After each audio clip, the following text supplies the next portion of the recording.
التماس دعا خوش به سعادتتون که میرین روزه، جاتون وسط بهشته.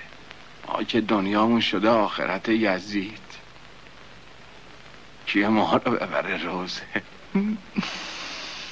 مجید آقا تو رو چه به روزه؟ روزه خودتی، گریه کن نداری ولی خودت مصیبتی.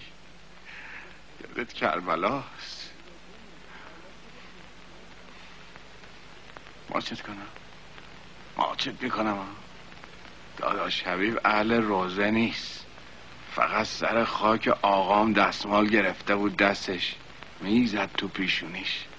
شب چهلم عینک زده بود چشاش کسی نبینه گریه کرده. بعد آقام نشست پای روزه منو همه منو خورد، من بدبخت سرسخت. خب چشی تر کردیم، ثوابش خبره به حساب داشت حبیبم که اهل روزه نیست.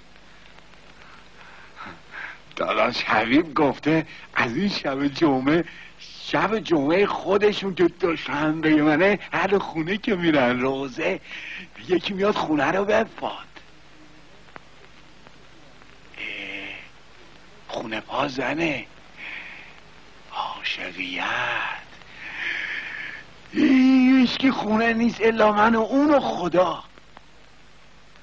خدام که نرو نیست با عاشقیت. آی کنبازه خیز نکن، تو هم یه سری تو سرا. ما چه پنزر خنزر توپ داغونم نمیکنه. چش شیطون کرد توپم. این مال و منال مفتی همچین هلوگورو تو گلو گیر نیمد. حاصلی یه عمر جوب کردیه. آقامون ظروفچی بود، خودمون شدیم جوبچی. آقا مجید ظروفچیه جوبچی. میخه زنگ زده، زنجیل زنگ زده، تارزان زنگ زده، ساعت زنگ زده. حواسو زر کن جمع کن. ساعت زنگ زده دیگه زنگ نمیزنه چون زنگاشو زده. داداش حبیب ما داداشیم، از یه خمیریم، اما تنورمون علاقه حدست. تنور شما عقدی بود، مال ما تیغه سیغه‌ای. کله شما شد اینه اون تافتون گرد و قلمبه.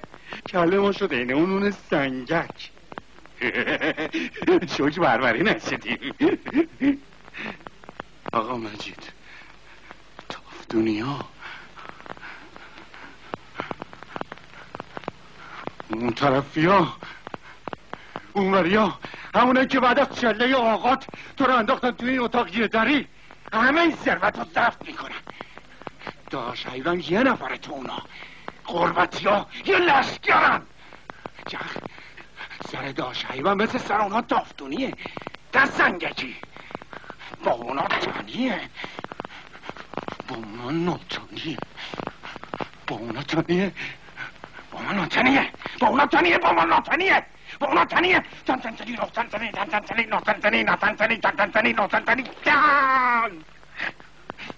آقا مجید اگه غربتی ها برگشتن گفتن جوچی لجن جمع کنه، بگو دامادتون که دواتیه لیغی دوات جمع میکنه. بعد اینه بدتر آدم دروغ گو دشمن خدا.